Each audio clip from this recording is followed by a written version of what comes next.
Hey, Eric. Hey, Chris. Have you ever held a Steam Deck in your hands before? Absolutely not. Can't be bothered with such things. You're going to pull one out. Oh, wow. Chris has got a Steam. Look at that thing. That is a big boy. This is just like what Tobey Maguire pulled out of his shirt pocket in the commercial for the Game Gear. Oh, yeah. Or for the Atari Lynx. I mean, this thing's huge. Yeah, it is huge. That's a nice piece of kit, dude. Good D-pad, good buttons, nice click. Yeah. I don't necessarily love the placement of front bumpers, R&L bumpers. They're a little bit too far up on there. I wish they were nestled back a little bit further. Try to get larger hands. Yeah. You know that 20% off sale recently I couldn't pass up? No, man. Yeah. This is nice. I didn't know you got that. Yeah, I just got it a couple days ago. You should post in the Steam Deck sub-channel of our Retrograde Amnesia Discord. Yeah, I was waiting. I just want to get your natural reaction to holding a Steam Deck, so that's why I haven't said anything on Discord yet. Folks, we record 2 episodes per night. Chris had that just chilling all over there the entire evening. All night. All night long, all night.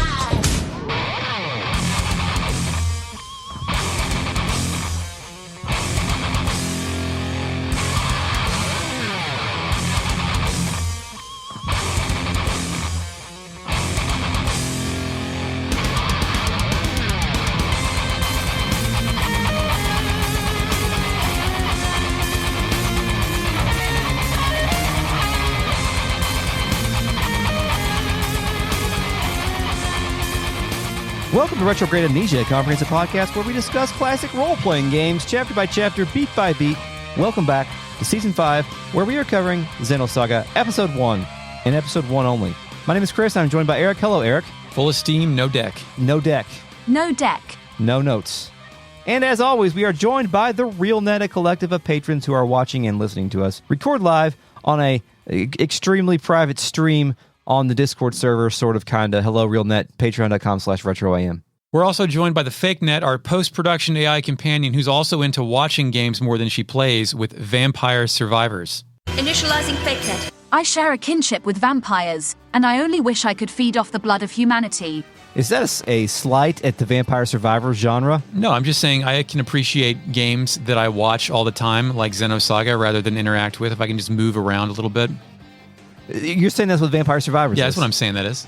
Absolutely. No, just move around a little bit. Move a little guy around. You do move a little guy around. Yeah, what else do you do?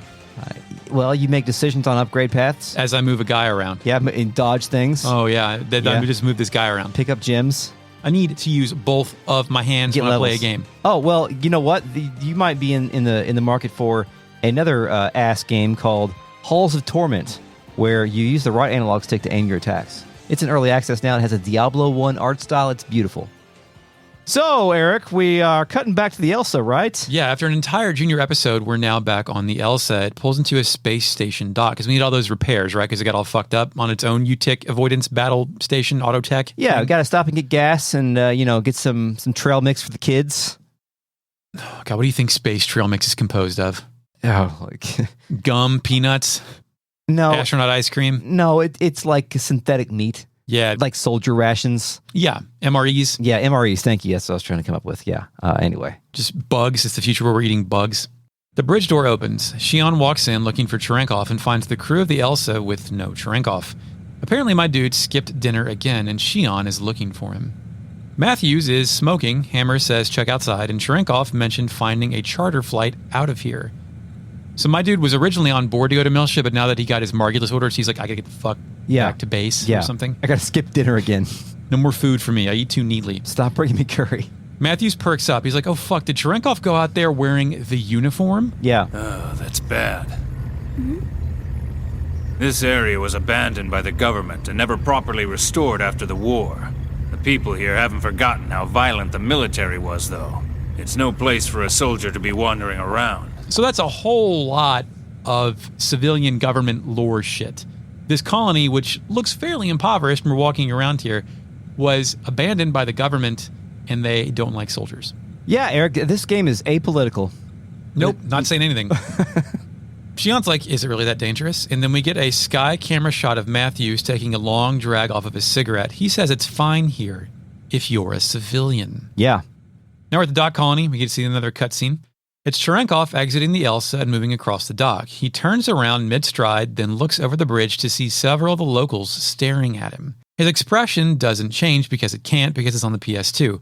But he looks down, fade to black. He's in kind of like a 1980s sci-fi New York where there's like steam coming up everywhere. Yeah, and like it's kind definitely of grimy. Yeah, grimy, shady characters, people staring at him, things like that. And he looks neat in his press uniform, gets and his hair is perfectly styled and shit like that. There's probably bags of trash laying around. Yeah, he doesn't jive here. And I think this is great because I love that they just invented more shit to haunt this guy with. Like, he wasn't on a shortage of things to be... Also, is anybody getting more screen time than Cherenkov of any non-playable character? Sans villains. At this point, no. Yeah. Like you would think he's integral to the plot, and he kind of is. Sort of. I mean, he's setting up to be the star of this act. Yeah. Really. We're back at the Elsa. Yeah. Chaos concludes they need to go get their man before any negative or awkward shit goes down. Shion knows they'll need a bruiser with them, so they leave to get Ziggy. Hammer resolves to go with Alan, while complaining that Alan doesn't look very useful at all. I have in my notes, there's a good joke about Alan being useless, and I forgot to go back and look it up. And it's funny that the joke is Alan is useless. I mean, that's the joke. There's more of the joke, because after he says that, it cuts to Alan drinking by himself at the bar and sneezing directly onto the bar without covering his mouth. Yeah. Are you familiar with the sneeze thing? The sneeze thing? Is this from anime? Yes. Oh, God damn it. Fuck. It's from Japan, Eric. What is Japan if not anime, Chris? Have you been to Japan? No. I have. It's anime. Okay. There's a thing in Japan where if you sneeze, it means somebody's talking about you. Oh, okay. Yeah. Right. Is that... those like a superstition type thing. Yes, those cuts are used in anime a lot. So that actually... Okay. That enlightened me, because Alan did just sneeze into the bar. Yes, Got it. That is why that scene is there. Alan looks over his shoulder, suggesting Hammer was coming to get him anyway. I feel like if that scene were to be in a video game in like the 90s, like during early Nintendo days, they would have just cut that sneeze out because the kids aren't going to fucking understand why he's sneezing. Way. Localize that away. Yeah. Put that goatee back in Link to the Past. I get an email granting permission for Cosmos' new tech attack, our drill. Yeah. Chris, don't forget to download it and then slot that in. Yeah, I forgot to do that. You need to download your attachments. I don't think I've used Cosmos in a while, though, so... Matthews again wonders if Cherenkov is crazy for going out there dressed like a Marine. I go to the girls' room. We're exploring the Elsa now. Yeah, can we turn the Yggdrasslin music on, please? Oh, yeah, I was actually going to suggest that. Yeah, put that on. Yeah, okay, thanks. While we walk around this ship. No more humming. Yeah. At least this time. Talk to the guys on the bridge. Yeah. A little bit here. Tony says that if we're looking for Ziggy, he was wandering around cabin 1. Tony thinks he was looking for something. Tony also wonders if we have any idea where the commander might go, then says, from the look on your face, it doesn't seem like you do, he says. He's going to stick out like a sore thumb with that outfit, so you shouldn't have any trouble finding him. I love how just heavily they're telegraphing, your boy's going to get his ass kicked. Yeah, this guy's fucked. And you cannot stop it. It's going to happen. Yes, you might as well not even go. By the way, okay, so I stopped after I checked my email, or did my email thing. You guys have email? Yeah. Occasionally when I'm playing this game, I go into the UMN database to see if there's anything that has appeared on my glossary that I might want to read on the podcast. Yeah. And I don't know where this came from, but it was in there, and I'm going to read it. Yeah, what is it? Hit me. Creator and creation refers to the creator of all life created by it. God and man and Realian. So we're the god. Yeah, okay. I think it's trying to telegraph some thematics for those that may be missing it. And I think I missed it too. Like they're trying to create... The first time I played this? Yeah, absolutely. I think I'm missing it now. Like we've discussed the relationship between humans and Realians, but not necessarily in the context of creator and createe. I mean, creation. I think I compared them to David from Prometheus, right? Yeah, good point. Yeah, you did. Yeah, so I just thought that it was interesting that was even in there. I hope there is a scene where, similar to Prometheus, the Realian meets the human god. Yeah. And something bad will happen because the god is like, this is what you've done. Then I went and spoke with Momo in the cabin. Yes, the girls' room, please. Yes. Or we're asking her if she's seen Ziggy. She uses her computer brains to find out that he just got off the elevator and is walking down the corridor below.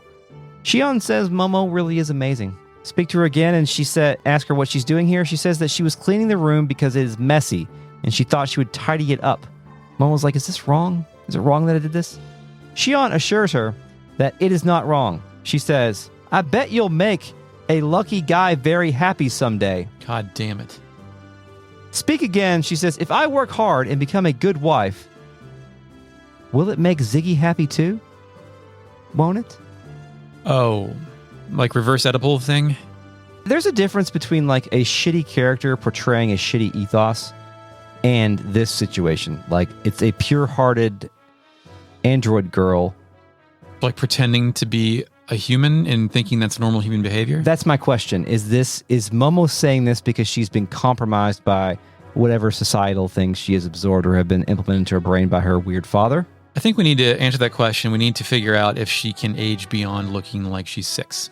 Also true. Or is this some shitty guy writing some shitty lines here? Great question. Yeah, one of two things. You can grow up to be a wife if you try hard enough. Yes, like is that just my random RPG dialogue that I'm putting in for this character, or is this supposed to be a read on how Momo has been influenced by society at large? I mean, Shion could have crushed that right there by saying, probably not. Ziggy wants to kill himself. Yeah, I feel like Shion probably should have said something there. Yeah. Being like, please do not define yourself as future cleaning trophy lady. Well, Chris, if you think Momo's problematic relationships are over with that, they're not. No, I know. Yeah, I understand this. You want to go to the bar? Yeah, what's in the bar? Alan. What's he doing? Stuffing his face with food. He replies, please weave me alone. Yep. Parentheses, please leave me alone. Yep. If you didn't get that, it actually tells you. Mm-hmm. I tell him Cherenkov disappeared, and in a mouthful baby language, Alan correctly says that it has nothing to do with him, and that Shion cares more about the commander than him. That have nothing to woo with we, oi are mo wabao commander than we. Has Pashul come back? Yes. Shion tells Alan to either talk or eat. I speak to Alan again, and he says, Aim wanna mujina few. all I want to do is eat Mujin and kill myself? I think that's what it is. This one they don't translate. No. I was going to ask you that's what it sounds like phonetically. All I wanted, I am on to eat Mujin and kiwa mafuf. Kill myself. I'm going to eat Mujin and kill myself. I don't think he's saying that, but sure. Okay. Chaos wonders if he's going to be okay. Yeah, so, clearly, Shion says he'll be fine. Alan may not look it, but even a swarm of gnosis couldn't kill him. I don't know if that's true. Yeah. Did you go downstairs and get Ziggy? I went down to B1. Ziggy's in his new room working on his dentist chair. Future lazy boy or dentist chair? Yeah, okay, good. This is, I guess, where he recharges his... Yeah, his Ziggy chair. Yeah. Shion asks if he'll come help her look for the commander. Ziggy says that the commander is a soldier. So he should have training for this kind of thing. I do not think you should be overly concerned, he says. Shion explains the situation to Ziggy, telling him that the captain said that this is a bad place for military personnel to wander around. Shion says that she would feel more safe if Ziggy were with her. Did we establish if Ziggy got permission to install this equipment here, or if Matthews is going to freak out when he sees what is happening to the spare room? I don't know if Matthews gave explicit permission, but we did. I think somebody suggested that Ziggy could stay here when we were doing the tour. But was stay here implicit with build your cyborg recharge station? That's a great question, because how long are we strapping in for? You just permanently altered this room without... Also occurred to me at this point is I have no idea how to exit the ship. Oh, yeah, it's a good point. How long did that take you? I wandered for a little bit, but once you get up near the bridge, you just go left. Yeah, we talked about it earlier when you try to access it. There's a sign on the door that says who would open this or something. Yeah, like that. you dumbass. Did you find Cosmos in her room? No, I didn't go there. What'd she say? She wonders if there's an emergency. Shion explains that the commander has gone missing, but Shion refuses Cosmos' help because it's in the city, so you can't do anything flashy anyway. Yeah, I was going to say, Cosmos would just go scorched earth on anybody. Yes, exactly. That they try to approach. So she tells Cosmos to go get some rest. Hammer is hanging out near the exit to the ship, and if you speak with him, Shion asks if Hammer is going to go with Alan, because that was their plan originally. Yeah. Hammer says that Alan was crying over his food for some reason. Quote, no matter what I said, he just blubbered at me. It's really annoying, so I'm leaving him behind. No Alan confirmed. This is basically everybody's approach to Alan, right? They try to be his friend, and then this shit happens. And then he's annoying, so you're going to leave him behind. Is this Alan's fault? It's a relatable character. I don't need to relate to my characters, but surely Alan is someone who's been shit on at every available opportunity. Does Alan feel like the main character of this video game sometimes? Yeah. Is there a story in which Alan could be the main character? I think we can pretend. Alan is maybe not a straight man character, but a character that has no impact on the plot, but is perceiving all the wild shit happening around him. Yeah. In dealing with like that the shit. audience surrogate type thing? Yeah. It's a possibility. I'm curious to see how Alan evolves as this game grows. If he evolves. He's just going to be eating there the whole time. Yeah. They just didn't move him. He just kept He'll just be eating at the bar. All right, I'm ready to head out. Dock Colony. Well, the hum captured right from Dock Colony plays. Find some NPCs as soon as we get off this dirty-ass dock. Yeah, there's a maintenance man up front. Worker. He implies he's going to service our ship, then suggests we have a good time and get some rest while we're here. The government doesn't keep a strict watch on things in this area of space. You can get away with most things. That doesn't mean you should get involved in too many shady things. Nope. I find a child boy walking around. He tells me that there's this girl, Ludi, at the clinic. She refuses to talk, even though he was being nice. He concludes that Ludi is a brat. Problematic, Chris. Yeah. At the end of the catwalk, there's a girl with red pigtails who says that this colony was once a Realian nursery. Yeah, that's a big piece of lore, actually. Which is a fucked up way to, nursery. Yeah, so they grow them. They are actual babies and then grow to children. That was my question for you. So, using the word nursery is loaded, I think. Especially with robots. Yeah, but I mean, you do are they matrix farmed or what? Don't you call, places where they grow, where you go to buy plants and shit, nurseries? A nursery, as well? yeah. So, yeah, that's a good point. Yeah. So, either way, fucked up. Yeah, nurse something. Growing babies or free will having robots like plants. Well, especially as a place the government was heavily invested in and pulled out. Yeah. Right? Quote, after the war, the pier was remodeled into a dock, and many refugees came flooding in, probably because of its favorable location. But now it's practically treated like a den of outlaws. The nursery, it's already been abandoned. Yeah. There's a gray-haired man standing next to her who asks, who the heck are we guys? He says, you guys are an odd bunch to come to this run-down dock. The army made a huge mess here during the Miltian conflict. There is nothing of interest here. Speak again. Why was this facility targeted? What? You don't know? 14 years ago. 14 years ago is our 500 years ago, remember? Our Realian in-service went crazy in this star cluster. That's why. Which I don't know if we explicitly knew that, but we suspected it, right? Yeah. Later, they reported that it was a Trojan horse sent in by the instigator of the conflict, but I have my doubts. Back then, there was a human rights issue for Realians, remember? I bet someone in the government opposed the idea. So at some point, my guess from that context is the Realians started going off message, and someone thought they should be exterminated, but then somebody else is like, but these are just kids. Yeah. We can't kill the kids. I moved forward a bit and spoke to the lady in front of the clinic. Mm-hmm. Fishing is apparently a big problem for her husband. It's really an addiction, but he lost his tool the other day, his fish detector. Fish detector. Fish detector. She's glad, though. Now she won't have to hear his fishing stories for a while. Chris, what does your wife wish you would stop fucking talking about all the time? Probably used to be this podcast, but now this podcast is more ingrained into our lives, where it's routine. Something that we do. Yeah. It's not novel anymore. It's a job. I still love doing it. Oh, yeah, absolutely. It's the job I like. Especially this part of it. Actually recording it. Oh, I know. This is easy. Yeah. Anime.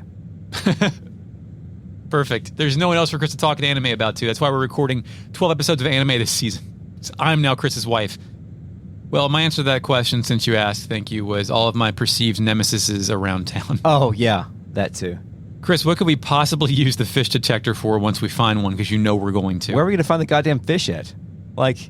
You know how they have to stock lakes for fish? They put fish in lakes? Yeah, they have to. Yeah. Mm-hmm. Is that what happens in space, too? You'll find a satisfying answer to that question just a bit later. I'm so excited. Talk to her again and she'll confess that she's the one who lost the fish detector. It's like when Chris's wife threw away all of his anime. Yeah. She put it in the tuxedo pocket and sent it off to the cleaners on the foundation. She instructs me not to tell her husband. Chris, on the foundation at the cleaners, check the tuxedo pocket for a fish detector. Is that real? Yes, this is a hint. Okay, thanks. Anyone else at the foundation? Fish. You can detect. Buddy. Wow. That sounds great. Thanks, Brady Games and Eric. There's a balcony by the save point. There's a balcony by the save point? What? Yeah, did you get it's kind of, you have to kind of go up and to the right when you're there. There's actually a balcony that overlooks a save point. You can only get it if you kind of jigger the camera around in a weird way. You probably missed it. I did. Cool. Well, here's what's there on the podcast. Someone asks what's wrong with Shion, and she goes on to state that all the people here either escaped from the Miltian conflict 14 years ago or recently ran away from the Gnosis phenomenon. But even after all they've been through, they're living as best they can. There's also a guy in purple drapery on the ramp. Did you get that guy? Purple drapery on the ramp? I'm not sure. He tells Shion to shut the fuck up about the military. Oh, yeah. Don't you know anything? They came and destroyed everything without discrimination, just because this was a Realian nursery. So that's more purposely impoverished this place than abandoned, I think. Next, I went into the dock clinic. Anything else on the outside? Yeah, dock clinic really does look like a hospital waiting room. It's a hospital waiting room. Yeah. Emerald carpet, nice pottery on the north wall, well lit, pretty good considering the garage-ass quality of the colony outside. It's true. There's a green-haired lady in here who wonders if we are tourists. Yeah. But then says that there's no way tourists would be visiting a place that was forsaken by the government. The future is forsaken. That is a very normal thing to say to a random person. Yep. I think. She also says all the people here are good, including her, which is also normal. Speak again, and you're asking about a soldier, and she says that we've got to be kidding. Quote, I don't know anything about a good-for-nothing soldier. Yeah. Well, I wouldn't tell you even if I did. He's probably lying dead in some alleyway. Public officials and military people are trash. Trash. No better than trash. It's like Ramses. Chris, she's killed a soldier, right? I think- definitely wouldn't know about that. Wink, wink, nudge, nudge. He's dissolving in a bathtub in Hell's Kitchen. I think everybody here has had some Yeah. involvement in the death of a government official. And they're all covering for each other. Yeah. I spoke with a little girl who tells me that Luti used to live on the planet Ariane. Yeah. Is that what you're saying that? I forgot already. Do your best. Ariane. Until just recently. But when the planet disappeared, she moved to the colony. Her mother and father disappeared with the planet, so she lives with the doctor now. Yeah, and that's our second Ludi reference. The boy on the dock also mentioned her. There's a man in a large purple robe sitting in the waiting room chair that starts talking about turning and call. Yeah? Can I just... The purple robed NPC is my favorite NPC in the game. There's several of these motherfuckers. Yeah, they look like somebody from Hunchback? Fist of the North Star. A little bit, yeah. A little bit. Just kind of fucked up guy. Yeah, fucked up guy. Anyway, what's this fucked up guy say? He turning and coughing. Hey, you're not the doctor. Not very nice of you trying to play tricks on an old man. What? No, comb under. What, did I drop my comb somewhere? Ho, ho, ho, it's okay. I have lots of spares. Yeah. Did you get the joke here? No. Turn and cough. I know that. Cherenkov. We're asking if he's seen Cherenkov. Now I get Comb under. Commander. it. Comb under. Commander. Okay. Comb under. Great. It's an old man who can't hear. He's at the clinic. Great. Old men can't hear. Do you think this was originally a joke about getting your balls checked at the doctor? Probably not. I'm sure there was some sort of Japanese pun that they used, you know? And instead I thought this was actually somewhat clever, how they did that. I would have thought the same thing, but I'm too dumb to get the joke. It was on my second time going through the dialogue that I was like, Cherenkov, Cherenkov. There we go. Did you go to the scales? Can you weigh yourself like in Xenogears? Yes. No, I didn't do that. Tell me all about it. Would you like to weigh yourself? Yeah. I went to the thing and read my vital signs. It says that Shion is 163 centimeters tall. What the fuck does that mean?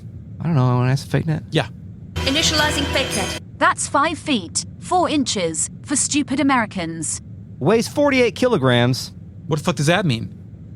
48 kilograms is probably 100 pounds-ish. Fake net. Initializing fake net. That's 106 pounds for stupid Americans. Her condition is good. Does this also measure her blood type? No. Fuck. Shion says that she thinks she has gained a little weight. Then I went to the menus and changed my lead character to Chaos. Oh, good. I weighed Chaos. Please tell me he weighs 0. That would be amazing. He is 169 centimeters tall, weighs 53 kilograms, and is also in good condition. Chaos believes that this is just about right. Next, I put Ziggy in the front of my party. 432 pounds. For Ziggy, he is 197 centimeters tall. His weight is error. Okay, good. His condition, his condition is unknown. I think it would have been funnier if his condition was dead. Yeah, like no pulse. He says that's not surprising. Later, I went and brought Cosmos and Momo here. Collect some more party members, please. We don't have access to them right now, so Okay. we will do that later. Perfect. I'm so glad you did this. Yes. Then I barged my way into the back room here. Yes, a nurse tells me to get out if I'm not sick. Older lady in a chair. Such a darling girl. She went through such an awful tragedy, and now she can't talk.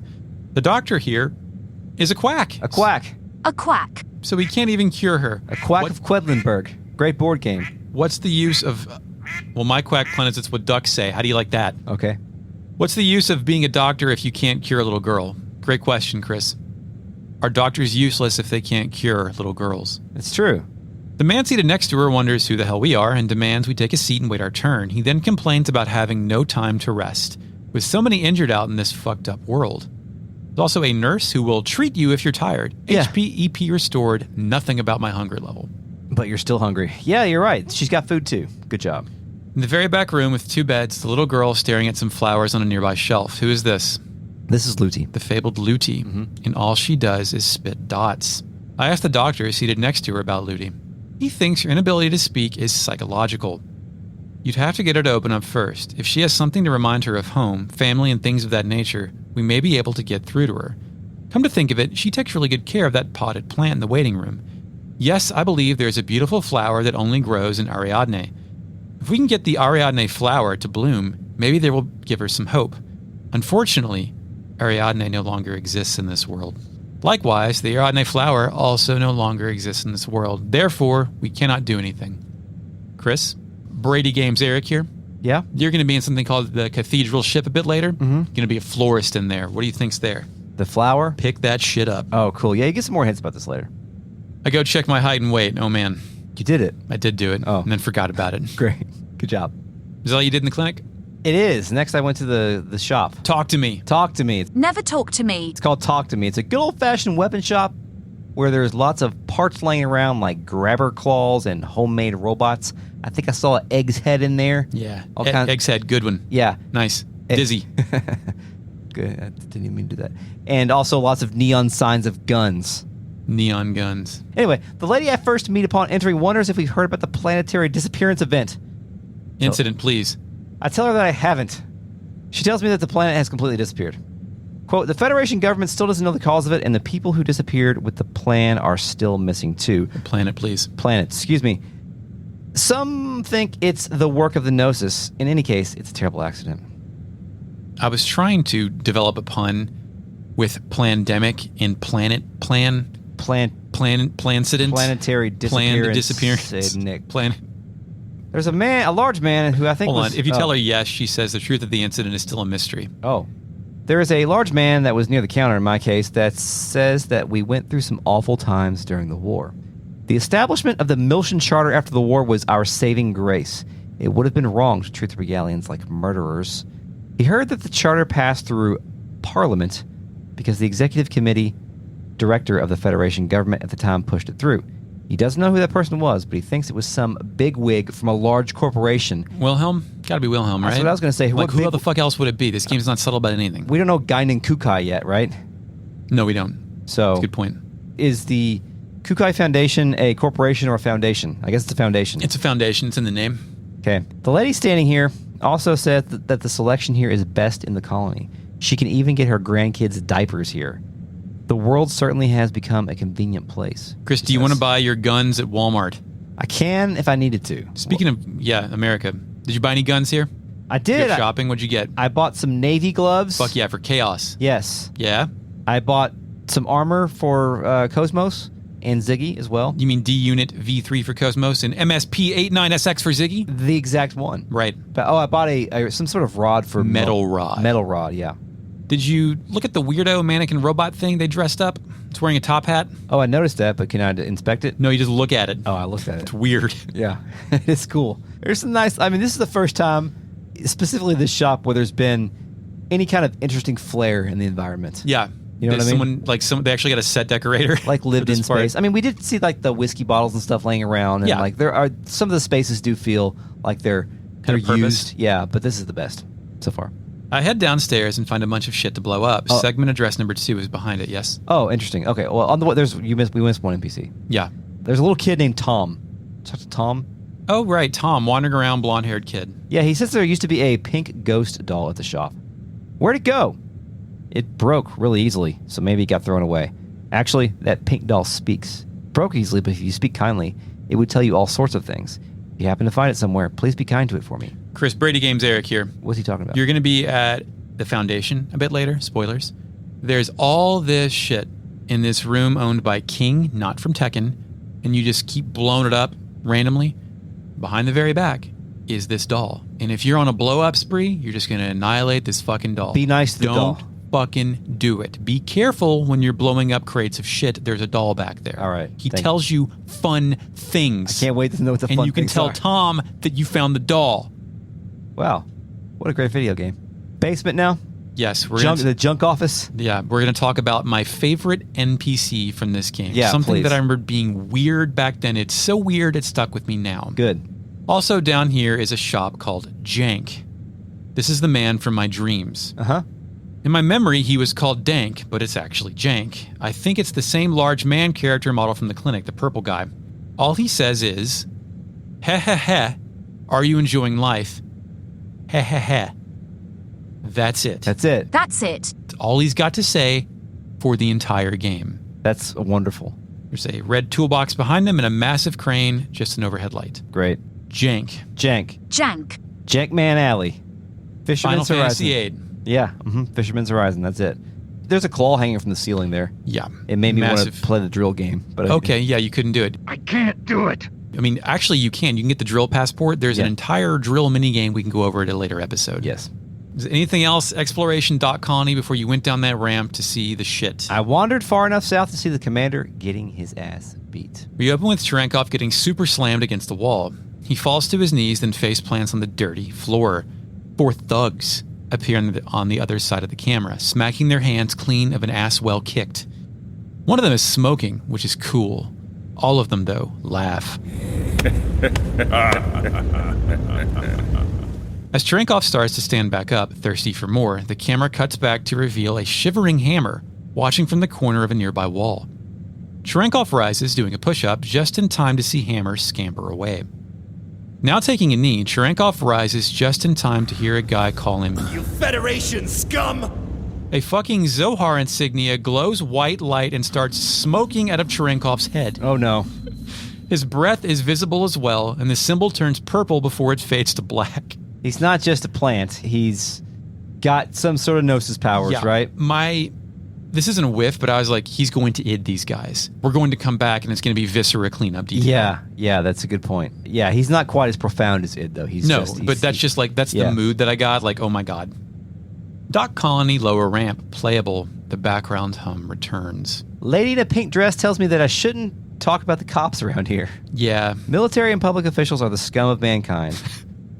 Say it, lady. They started the war on their own and then dragged us into it.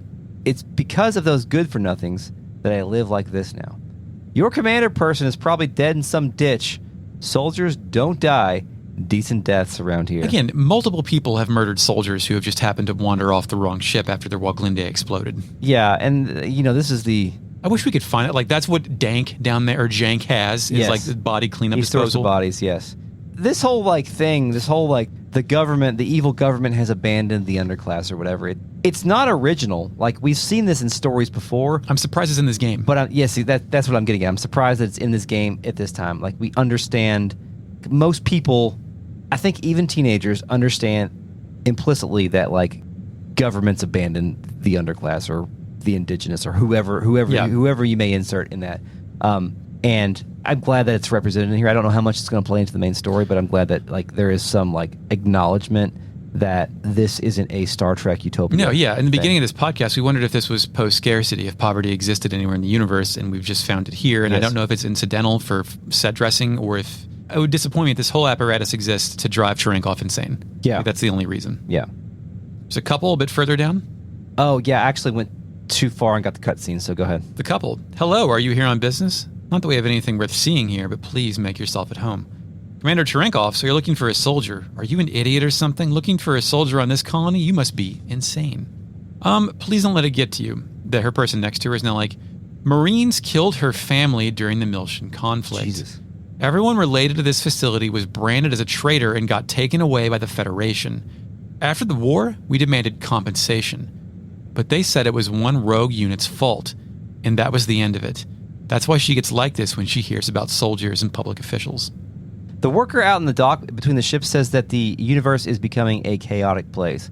With all this commotion, he doesn't have any time to rest. But then again, thanks to that, I can put food on the table. That's right, Chris. You got worker and not soldier. I don't know why I wrote soldier. Why would he be a soldier? Yeah, he'd be dead if he was a soldier. Yeah. Have you learned nothing? I thought he's like in disguise or something. Yeah. And then he says the Federation sure is awful. As soon as the war was over, they didn't care about anything else. They didn't even give one thought to people like us who went through terrible times. But I guess thanks to that, we get to do whatever we please.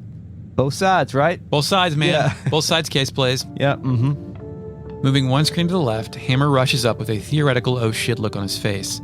He screams Shion's name and says, it's terrible, it's terrible. A frazzled Hammer either can't keep his stuff straight or the localization just took a huge L because he tells Shion, in the thug, the alleyway beat up the commander. I think that's intentional. He's so frazzled, Yeah. he says that? Okay. The L is then confirmed to be Hammer's as Shion tells him to calm down. She can't understand him. My dude says there's no time to calm down, they have to hurry. Dock Colony cutscene. The gang hustles around the corner. Ziggy approaches the scene in the alley, and it's not what we expect. All of the thugs are laid out and show us Cherenkov, but he's more resting against a crate than face down, dead, or permanently disabled. I just identified that as Cherenkov. That's not Cherenkov. Cherenkov's gone. Okay, gotcha. Ziggy approaches the first thug and kneels down. My dude has no visible wounds, but he's lying in a pool of blood. Ziggy tells us their condition. Shion, we must get these people to a hospital at once. They're still alive, but barely hanging on. Hammer excuses himself to go call an ambulance, something I'm not sure they have at the dock colony. No. Shion approaches and places her hand on her neck, and then in the oh my word pose, she observes that this is terrible. She wonders where Cherenkov is, and Ziggy says he detects a faint heart signature toward the dock. Do you have heart or heat? A faint heat signature. Yeah, I think it's heat, yeah. The heat signature is most likely belonging to the commander. Fade to black. We're back on the Elsa? Yep. Cherenkov is seated on a red bench, a first aid kit at his side. Just like, let's get out of here before they call the cops. Yeah. Like, what? Momo is patching him up. We're in the basement room where Ziggy keeps his recharge chair. He tells Momo that's enough, and she instantly protests. Shion rushes into the scene, so does Ziggy. She asks what happened. Cherenkov just starts making shit up. Yeah. I got cornered by some street punks, but they started fighting amongst each other, so I ran away during the commotion. Shion takes it all in. Cherenkov moves to deflect further thought and consideration, telling them, It's all right. It's really not that bad. but then Momo turns around and sells him out. That's not true. I've been trying to treat his injuries, but he won't let me. My dude turns his head to deliver another excuse, citing that he's not a fan of nanosurgery. I'm sorry.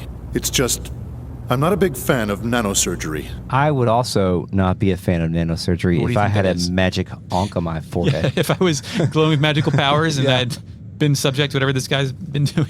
Yeah, it's... Before it starts I assume smoking. nanosurgery is just like nanobots repair the wounds. Yeah. Like, Star Wars Laser shit. med kit things. Yeah. The things, like when you pick up a health pack in Doom and you're just healed. That was pretty good, actually. Especially coming through the headphones. An intrigued Shion walks to the other side and asks, You prefer natural healing? this is where I'm like, I did not think Xenosaga was going to open a drugs versus nature medicine debate. They've already talked about the corrupt psychologist or whatever, haven't they? Yeah, so we're already an assault The on mental Soskas? and physical. Yes. Thankfully, it doesn't, because an increasingly frazzled Cherenkov says as Shion sits down next to him that it wasn't what he means. No, that's not what I mean. Ziggy reads something out of the situation and summons Momo over to the Ziggy chair. Is he trying to bring Momo over there because she's upset about not being able to Yes. treat The Cherenkov? robot cannot complete its task. So he wants her over there so And she has tune his shit up, wink, to wink. distract the child because with Shion needs to have an adult conversation, maybe. yeah, okay. Ziggy sits in his dentist chair. Momo types stuff on the computer and reports that all of his parts are working within their normal parameters. But Ziggy protests. I'm behind on my regular maintenance. This body's getting pretty old. Momo calms her surrogate father, suggesting he's not getting old. She does concede, however, that Ziggy may be better off if Shion were allowed to look him over. Have an adult look at your parts. Yeah, sure. The camera cuts to Ziggy's point of view with Shion over on the couch with Cherenkov as she attempts to touch his face. Cherenkov backs away. That was weird. Ziggy cuts to the heart of what's bothering him. You may find this funny, but even with a body like this, I still feel uncomfortable about a young woman working on me. Momo cites the existence of other female doctors. Ziggy clarifies his statement, looking over the palms of his hands and confessing that he's embarrassed by the patchwork of his mechanical body. Momo asks Ziggy if he's just being silly. And do you get, is he actually confessing his insecurities about like body dysmorphia to Momo here? I think he would have to be, because why else would you say this? Because I think the original thing was to distract them, but now I think he's like actually getting on some shit. If he was still on the distraction train, he would be saying something much more surface level, don't you think? I think so, unless he like really wants to enrapture her away from the adult conversation. Yeah, I think it's like, fucking look at me. look at this shit. Look at this shit, dude. Does this look like it's working right? Yeah. Momo turns her back on Ziggy, telling him, But you're all right with me because I'm not human? Ziggy has to start backtracking immediately. That's not what I meant. It's just that I feel comfortable around you, but that's probably because of the purity of your heart.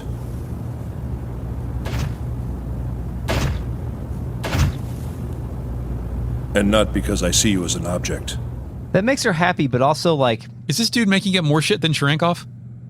No, I think he's just bad at communicating. This is more our humans, robot humans. He discourse. acknowledges the purity of her heart, and he's trying to make her feel human, I guess.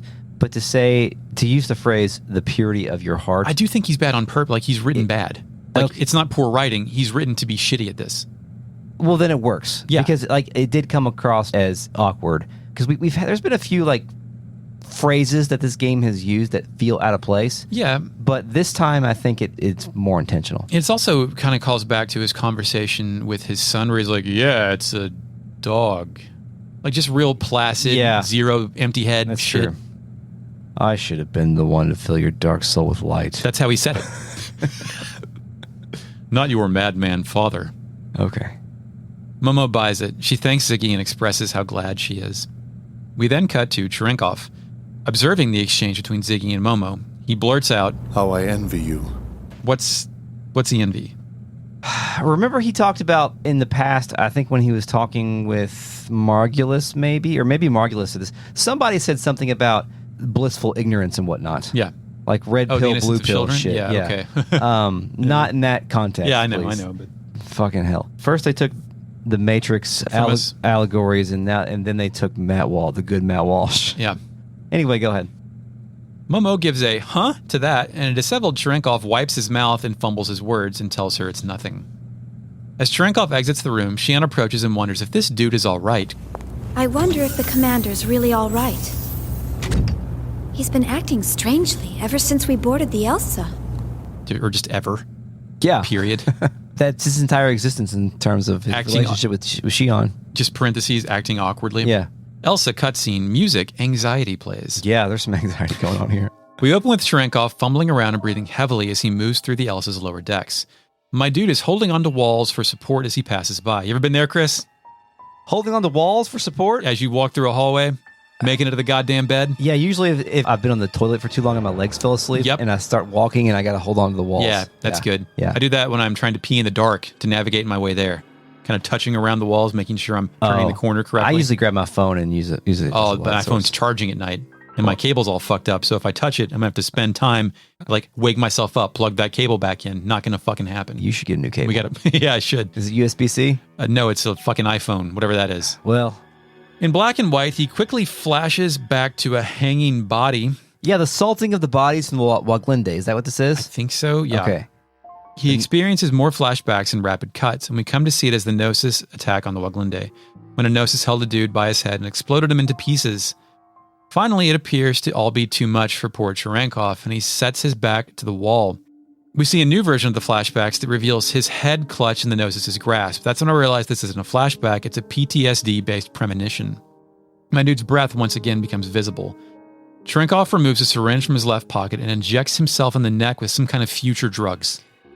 The symbol on his head glows again, and Cherenkov appears relieved. Remember we know when he had this? What? Do we know he had like medication with him to prevent No. whatever the fuck is happening? But he did, like, during the escape of the Waglinde. He was trying to get Vandercom and all his men to shoot up themselves up with some Dig B You're or right. whatever. Fuck it. Is this the same thing? Is he just shooting himself Didn't with that stuff? knock them out so they'd be like barely alive and undetectable by the Gnosis? Oh, yeah. That like slow their pulse, that yes, shit. False, fucking villain drugs. False death. Yeah. I think that's a D&D I spell. mean, maybe he just did put that in it because that's what he gets high off of. You know what I mean? Like that just slows his heart rate at this point. Yeah. Those are downers for Cherenkov. He gets high off the Hebrew symbols appearing on his forehead. Just like Madonna. Who wouldn't? Yeah. God damn it. Just like Madonna. What would you say to... We haven't done the Suikoden wife cast, which we have to talk about still. Yeah. But what if we did this wife cast with those on our forehead? Yeah, there's like 12 of them, aren't there? Yeah. Why not? We'll just rotate like a fucking kaleidoscope. Okay, Elsa, playable for a little bit. We're Shion in the Ziggy recharge room. The Elsa hums. I find Hammer on the first floor. He tells me the Elsa's repairs are done. He also says the captain's irritated and wants to leave. So I should probably do anything else I want to do before I leave. You anything else before you leave, Chris? Yes. What'd you do? I went and spoke with Alan. Fuck yeah, what's Alan got to say? He's in the kitchen. Of course he is. He's doing the dishes. Really? Yeah. Good for him. He says, Chief, I don't care if it's launch preparations or what. Please go to the bridge and tell them not to shake it so much. Or Oh, because shake he has a hangover? No, because the dishes are breaking. Oh. Speak again. He says, I was cleaning things up just as the captain had ordered, but at this rate, more dishes are going to break than get washed. Then he says, sheesh, how did I get stuck with this duty? Then I went back to the dock colony. Of course, right. Yes. We were just there. I put Cosmos and Momo in my party. Yes. What we've all been waiting for. I predict that Cosmos will break it in a similar fashion to Ziggy. Yes, first I took Momo to be weighed. Her height is 141 centimeters. Her weight is 36 kilograms. Her condition is good. Momo is very happy that she is healthy, which is interesting that her condition comes out as good, sort of indicating the equivalency of human and Realian here. Yeah. You know what I mean? Like the machine can't tell. Next I put... Or the machine's programmed to do both. That's true. Next I put Cosmos in the front. Cosmos' height is 167 centimeters. Her weight is 92 kilograms, which is about 200 pounds. And her condition is overweight. Yes, for a human female of normal. Yes. Cosmos' response is ... Good. No sells it. Yep. It is a crime that we cannot put Cherenkov or Alan on this thing. Oh man, I would love to put Alan on this thing. Or, Like it would just say condition bad. Can we hack the files and put Virgil in our party? Oh man. Get him back out here. Yeah, get Virgil out here. Let's wave Virgil. Let's check in with the RealNet. Initializing RealNet. Hi, RealNet. How are you today, RealNet? Nice to see you, RealNet. Dill 6 Row says, Blue Sky sounds like it has outer heaven energy. It very well could. I think it does. John Doe says, what if the reason this game is so fucking into Wagner was that they took the term space opera too literally? Oh, God. Everyone read a space opera, and that's the first result that came up on Lycos. Were you standing there a couple of weeks ago when we recorded and I used the term space opera in front of my wife and she had never heard it before? We were recording in front of your wife? No, we were upstairs. Oh, okay. On the way out. And I said maybe... Oh, yeah, I don't remember that specifically. I'm sure you did, but had she never heard that? She had never heard the term space opera before. Which makes sense given her interests. Yeah, right. If you don't grow up with space bullshit, but I feel like that should be in the average American lexicon, right? Yeah, I do too. 7-8 says Cherenkov. Hello, fellow dockers. John Doe says, is this from Anime Eric 2023? I just have to ask, Eric 49 says, what is Japan but a miserable pile of anime? It's true. I mean, given... Eric 49 posts a entry from tvtropes.org that says, called the sneeze cut. The sneeze cut trope is used in popular culture, the Japanese and Chinese equivalent of burning ears. If you sneeze once, it means someone's talking about you. So yeah, burning ears. Burning Rangers? People are confused about you calling your friend Spider-Man. Yeah, it's Spider-Man. What do you mean?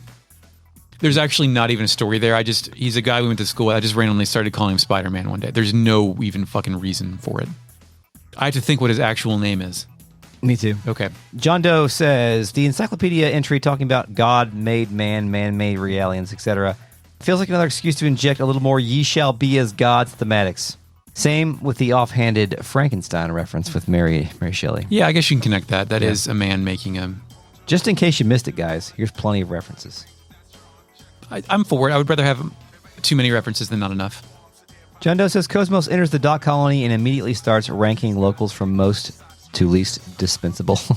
I bet she does do that. Yeah, she probably does that at all times. Just in case. If she did do that, though, then Alan... Well, I guess she needs Alan. I was going to say Alan would be thrown out the airlock just for sport. Alan's not necessarily a hindrance at this point. Yeah. I mean, the vibes aren't that bad. They're getting there, though. Yeah, they're on their way. Eric Vernon says, I'm now Chris's wife is the fate of all male friendships. It really is.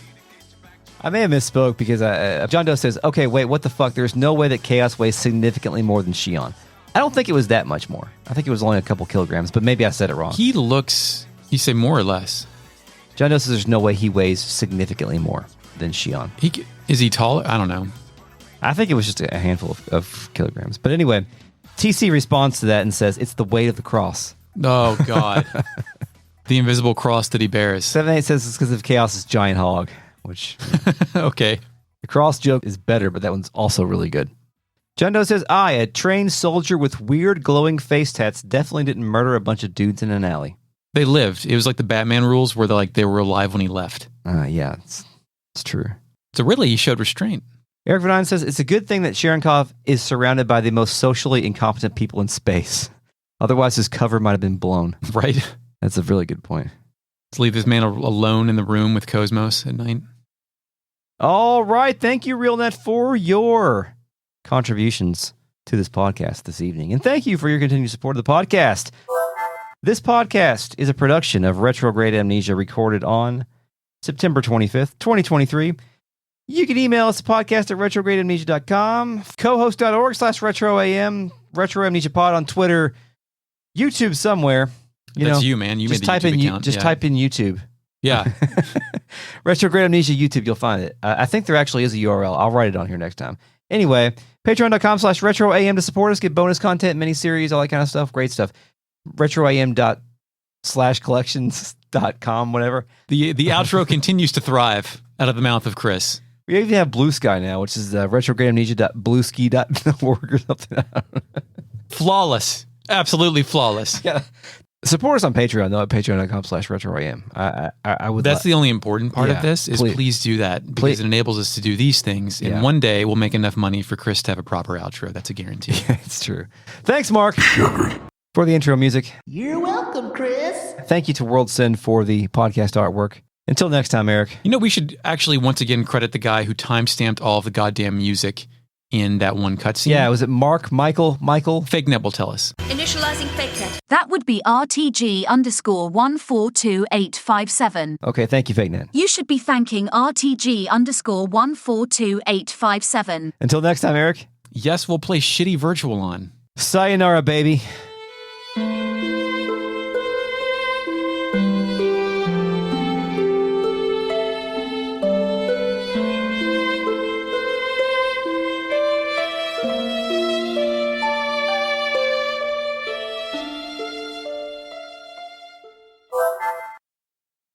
I know it's a dumb question.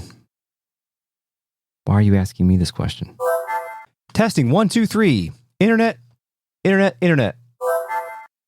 Avery tell you that he what? Made it through some pages on that one. Yeah. Did Avery tell you that he failed to nail the trifecta this week? Does he know the word trifecta? No, but he would use different terminology. He had 3 races this week, and he was trying to get a medal in all 3 of them. Oh, did he not? He got 7th yesterday, but it was a small meet, so it was only top 5. Weak, failure, throw the rest in the garbage. I know. When are you out of town? Next week. I'm leaving Saturday.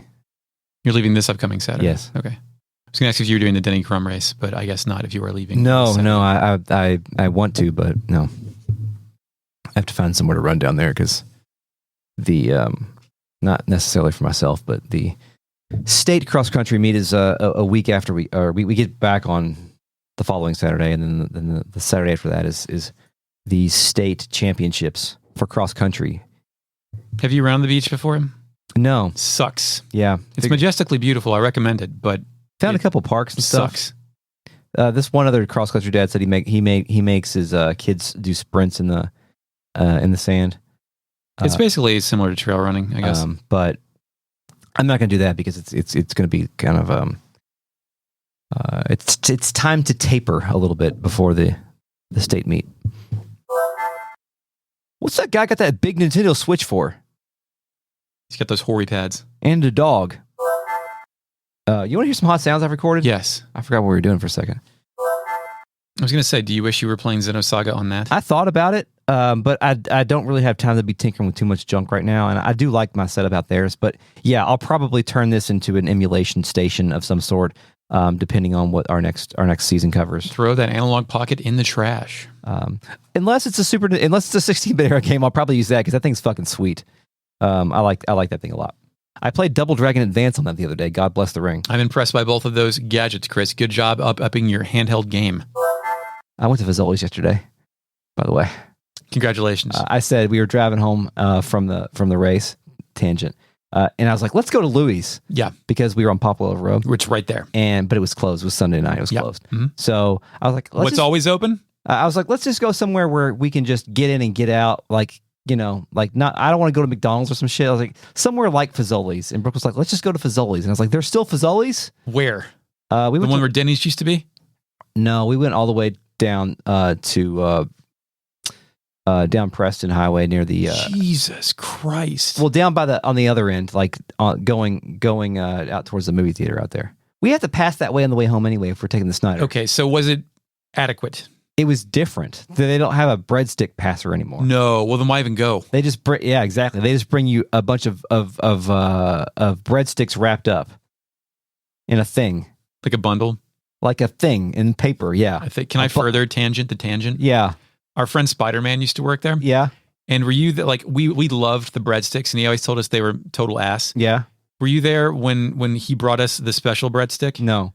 He came out and brought like a pre-cooked one and just fucking slammed the frozen thing on the table, and it was the most disgusting thing. Oh, wow, that's amazing. God damn it. Anyway, it was. Yeah, it was only, like, I'm sure it was like fine, right? It was fine because the kids had just run a lot, so they were hungry. So whatever, it was fine. Next, Can I possibly spend $11 on a cable? I don't think so. I can use this fucked up one, and that's way next model iPhone will be USB-C, according to that all that shit. Allthatshit.com. There's also a soldier fixing shit by the doc. He's pretty funny. He mentions that all the crazy, awful shit in this world, but concedes that it helps put him. There's a soldier fixing shit on the dock. He mentions all the crazy. I have him later. Okay, let's just do it later because I can't get that sentence out. I get an email. What? Funny. Mark Michael.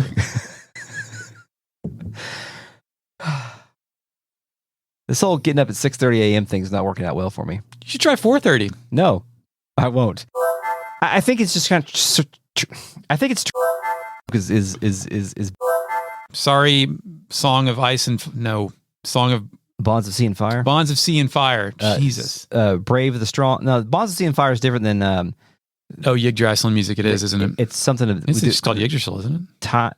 Yeah, but there's also one that has the same kind of little. Motif. Soldier. Brave. 4 years ago, 40 and. Yeah. And that's all I have for the exploration before I left, or I haven't left yet. I've saved. I'm done. So we can end the podcast, or we can talk about the fucking mini game, or what. We're at like an hour of recording. Yeah, we can just. We pretty much started recording or started talking as soon as I hit record. Okay, like yeah. Did you see what else the good Matt Walsh did this week? No. He quit Dancing with the Stars because it didn't want to scab shit. Oh, okay. That's why I saw his name pop up, then I missed it. And there was some Matt Walsh discourse on that. Okay. Because I was like, what's he been doing? I forgot he was on Veep. I think he I didn't watch Veep, but yeah, that sounds right. I watched like he pops up and shit like that. He was he won an award for Veep for like really? Yeah, he was really good in it. So he should have and I went back into the clinic. Things are slightly rearranged in here. If we speak with the doctors in the back room, we can overhear them talking about how something from back home could cure Luti, and how she seems really keen on taking care of the plant in the lobby. So they're like, something could awaken her. They lay it on thick. She needs a Jowie. Yeah. She needs Jowie to come home. Uncle Jowie needs to come home. No, she needs the flower from the cathedral ship we're going to get next podcast. So they say, they literally say, if we can get the Ariane flower to bloom, then it might give her some hope. Unfortunately, the plant no longer exists. Are you realizing that we already did this? Nor does the flower. I am, but like I thought that you were just talking about it and not the actual dialogue from the doctors. So I don't know. Anyway,